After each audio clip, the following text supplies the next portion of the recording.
Conan the Barbarian, slayer of vermin and layer of women. I will crush any enemy that enters into my land and thrust my blade into their evil life force, and I will break the head of the invaders in with my own.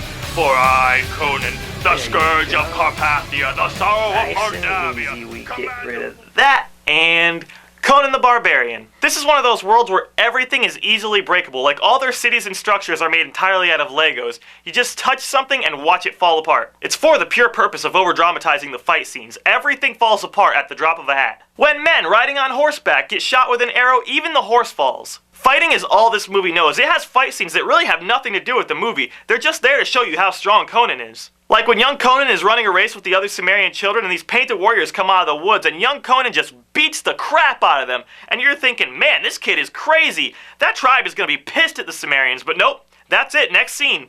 And the next scene is pretty much Conan all grown up and still fighting everyone in his path. I mean it, this movie has a lot of fighting in it. You will see blood. You will see brains. You will see boobs.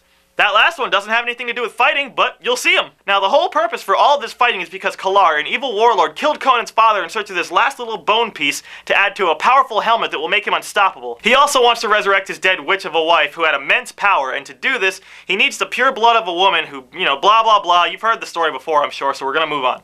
So Kalar tries to kidnap the pure-blood woman, but of course Conan steps in and fights Kalar, but Kalar's daughter poisons Conan, so he can't kill Kalar, but he still rescues the girl. He then sets sail with her and his merry men, and through the magic of editing, he's not poisoned anymore. Magic of editing or lazy writing? You pick. But while they're out in the ocean, Kalar's henchmen paddle their rowboat up to Conan's ship, they climb aboard and then start to fight. Conan and his men kill all of the henchmen, naturally breaking everything in the process, and then cheer for their victory and move on to the next scene. Really? No one questions how they found them. You're in the middle of the ocean. They were in a rowboat. How the hell did they get out there? There was no other ship they came from.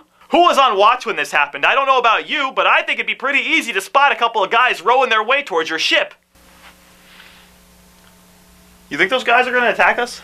Yeah, they're probably going to attack us. So they end that scene, nothing was explained, no progression in the story was made, just fight and keep moving. You know those movies where things are over-explained or talked about too much, and the fight scenes kind of suffer for it? Well, this is the exact opposite of that. It's all fighting with little to no explanation. Which isn't really a bad thing, but this is one of those movies where all the fight scenes are filmed close up. I've always hated it when movies do this. It doesn't make the fight scene more intense. It makes the fight scene more confusing. Every fight scene is filmed like this.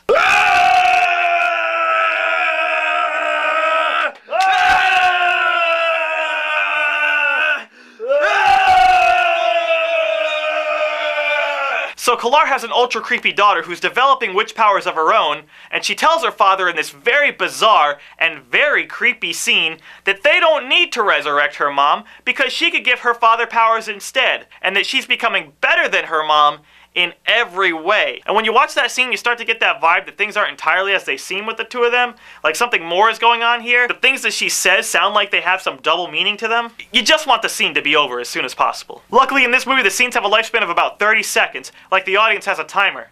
When he feels cold.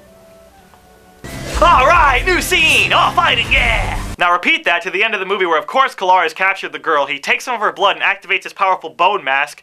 Conan fights Kalar's daughter and kills her quickly. I guess her powers weren't that great after all. And then proceeds to fight Kalar, who is now wearing the bone mask.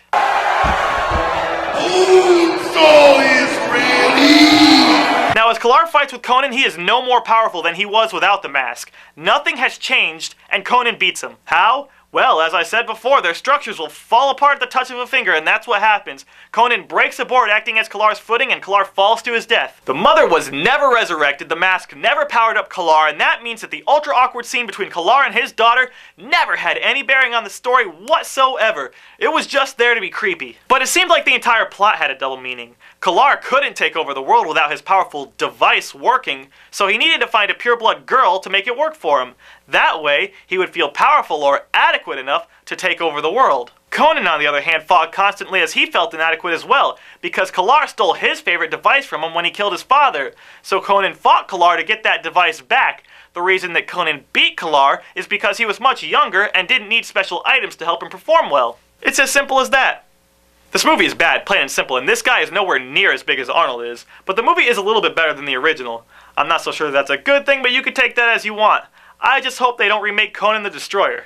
On a mountain of skulls in the castle of pain, Galar sits on a throne of blood, and sore is his bottom from sitting on that very throne. He knows well the pleasures that come from making another warrior kneel before you with sword in hand. He has stolen my true sword from me, for it is much larger than his, because he grows arrogant and wanting of more combat. But he shall tamper with my steel no longer, as I pull my hardened blade out from his own calloused hands and penetrate him with the very weapon he loves so much.